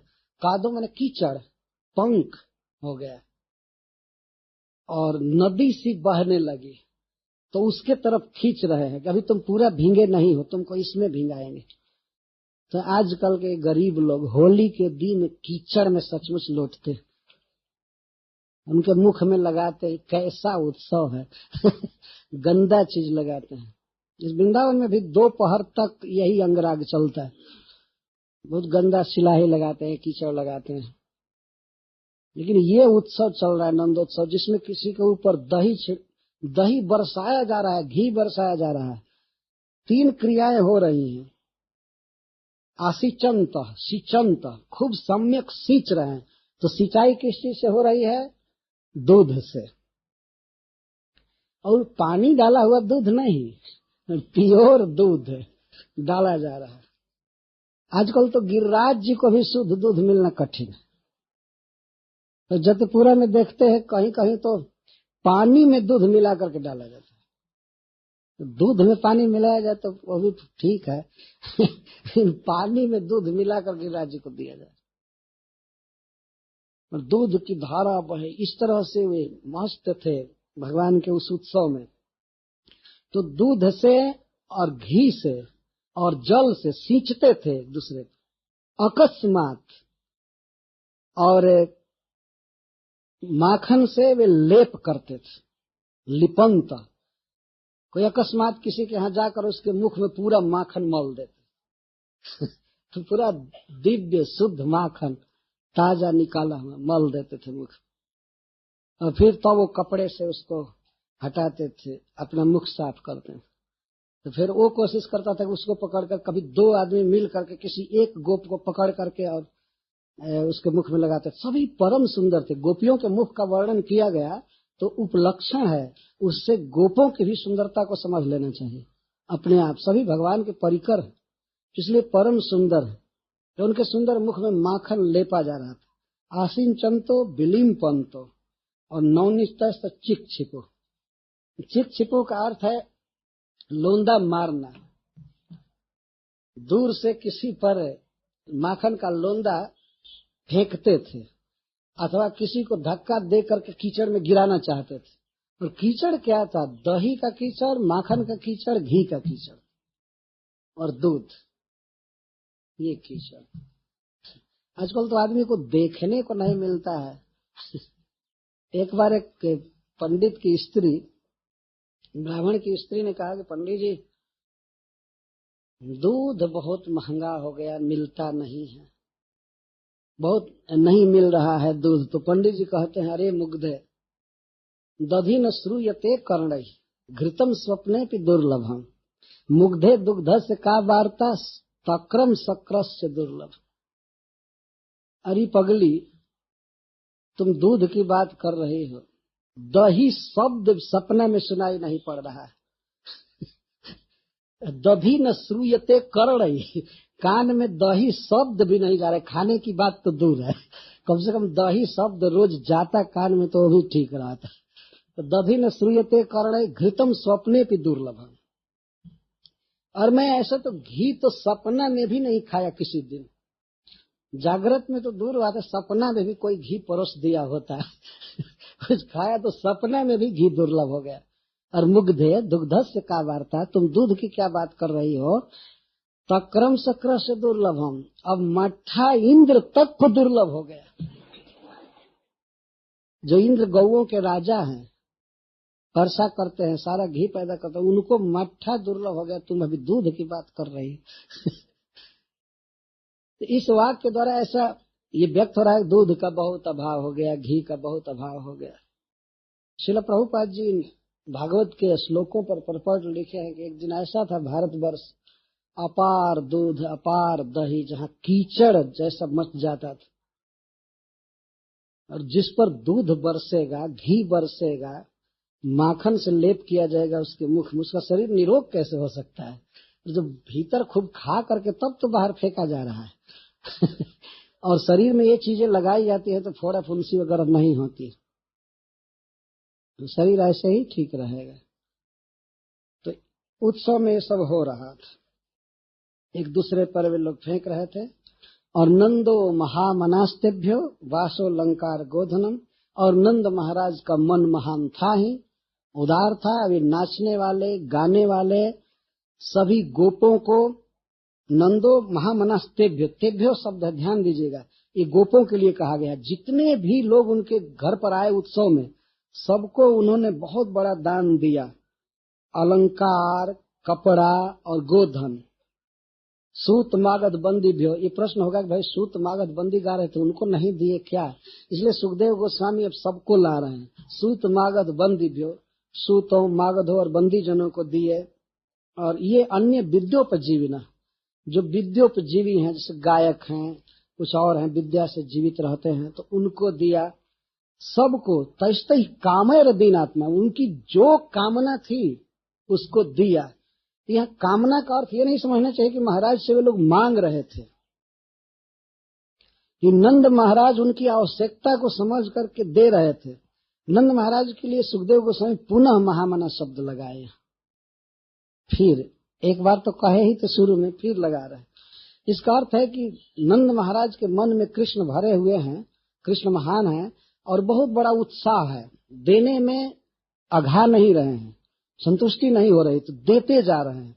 महामना शब्द उनके दान के आवृत्ति को सूचित कर रहा है कि कई कई बार दान दिए, देते ही जा रहे थे और धन की कोई कमी नहीं थी। वे दे रहे थे लेकिन उनको ये ध्यान नहीं था कि धन कहाँ से आ रहा है। धन तो बढ़ गया था चारों तरफ से भगवान के आते ही, तो दे रहे थे। और जथोचितम पूज्यत, ऐसे विद्या आदि के तारतम्य के अनुसार वे दान दे रहे थे, सबकी कामना पूरी किए। किस लिए कर रहे थे? विष्णु आराधनार्थाय।